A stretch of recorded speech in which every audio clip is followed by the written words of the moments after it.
सर्वप्रथम तो जय श्री कृष्ण। आज हम लोग एक कथा या फिर कहानी ही आप समझ लें, यह बड़ी ही ज्ञानवर्धक है और इसको सुनने से अद्भुत आनंद की प्राप्ति होगी। अतः आप लोग बड़े ही ध्यान से इसको सुने। देखिए, एक युवक था, उसका नाम था किशोर। वह अपने घर से व्यापार के लिए निकला था। रास्ते में एक व्यापारी से उसकी भेंट हो गई। दोनों उस दिन साथ साथ चले और संध्या को एक ही धर्मशाला में पास पास सो गए। दूसरे दिन किशोर जल्दी उठा। व्यापारी को उसके साथ नहीं आना था। वहाँ से दोनों को अलग अलग मार्ग पकड़ना था। इसलिए किशोर चल पड़ा। धूप निकलने से पहले वह कुछ रास्ता पार कर लेना चाहता था। किशोर थोड़ी दूर गया था कि पीछे से दौड़ते पुलिस के सिपाही आए। रात में किसी ने धर्मशाला में उस व्यापारी की हत्या कर दी थी। पुलिस ने किशोर की तलाश ली तो उसकी गठरी में या गठरी से रक्त में डूबी हुई एक कटार निकली। किशोर को बड़ा आश्चर्य हुआ। पुलिस ने उसे गिरफ्तार कर लिया। उसने अपने को सर्वथा निर्दोष बताया, किंतु उसकी बात पर अब कौन विश्वास करता। उसके पास अपने 8,000 रुपये थे। सबने समझा कि उसने व्यापारी को मारकर ये रुपये छीन लिए हैं।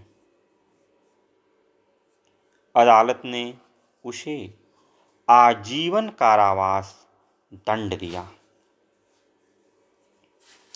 किशोर जेल चला गया। वह बहुत सीधा और परिश्रमी था। जेल के अधिकारी और दूसरे बंदी उससे प्रसन्न रहते थे। बरस पर बरस बीतने लगे। वह बूढ़ा हो गया। उसके बाल पक गए।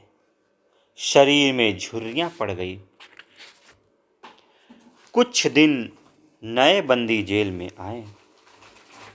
जब नए बंदी जेल में आते हैं तो पुराने बंदी उनसे उनका परिचय और जेल में आने का कारण पूछते ही हैं।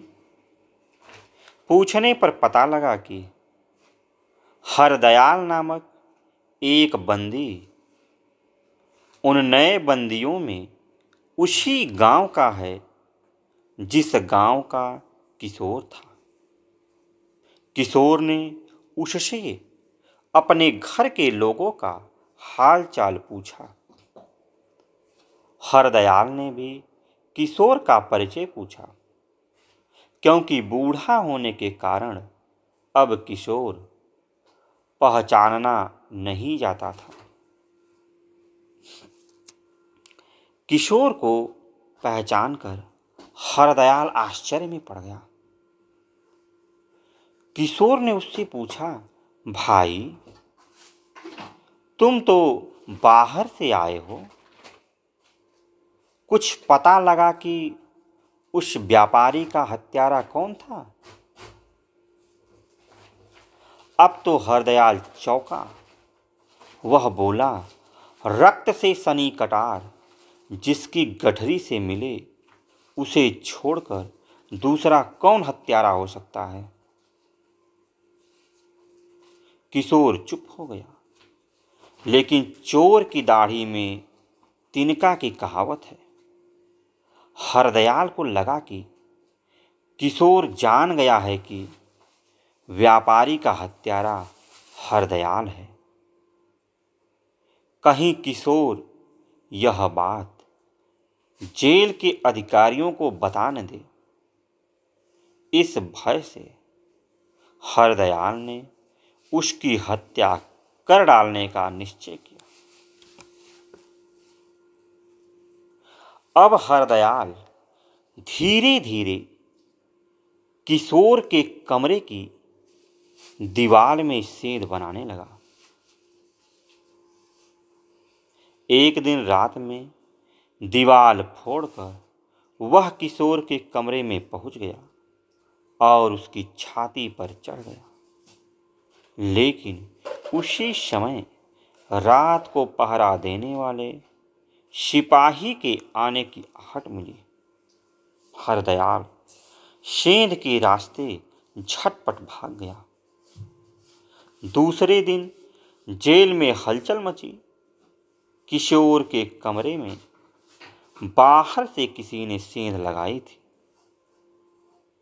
पहरे का सिपाही कहता कि किशोर की छाती पर चढ़े एक आदमी को उसने देखा था, जो झटपट भाग गया। जेलर ने किशोर से पूछा तो वह बोला, मैं उसे जानता हूं, किंतु उसका नाम नहीं बताऊंगा। उसने मेरा अपराध किया और मैंने उसे क्षमा कर दिया। जब किशोर जेलर के पास से लौटा, तब हरदयाल आकर उसके पैरों पर गिर पड़ा।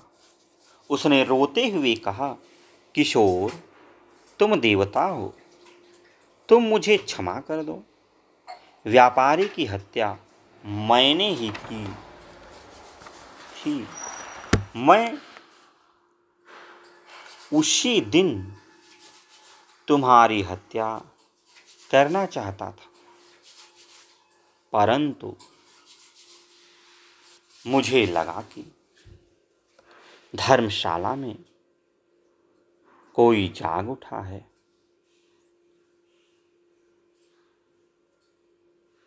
मैंने कटार तुम्हारी गठरी में छिपा दी और भाग गया।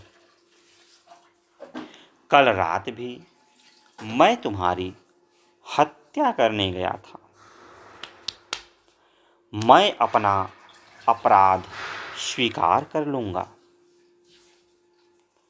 तुम जेल से छूट जाओगे। किशोर बोला, भाई, मैंने तुम्हें क्षमा कर दिया। भगवान तुम्हें क्षमा करे। मेरी जेल तो वैसे ही पूरी हो गई। मैं भगवान के पास जाता हूँ। अपने इतने बड़े अपराधी को सरलता से क्षमा कर देने वाला किशोर हंसते हंसते शरीर छोड़कर भगवान के लोक को चला गया। तो यह अद्भुत क्षमा है कि अपने ही जिसके कारण उसको जेल हुआ और जो उसका हत्या करना चाहता है, उसको ही किशोर ने क्षमा कर दिया। ऐसे पुरुष, ऐसे धर्मात्मा पुरुष या के देवतुल्य पुरुष बहुत ही कम धरती पर मिलते हैं, जो अपने दुश्मन को भी क्षमा कर दे, जो कि उसका हत्या करना चाहता है। तो आज के लिए इतना ही। फिर किसी दिन अन्य वीडियो में मिलते हैं। तब तक के लिए जय श्री कृष्ण, जय श्री कृष्ण।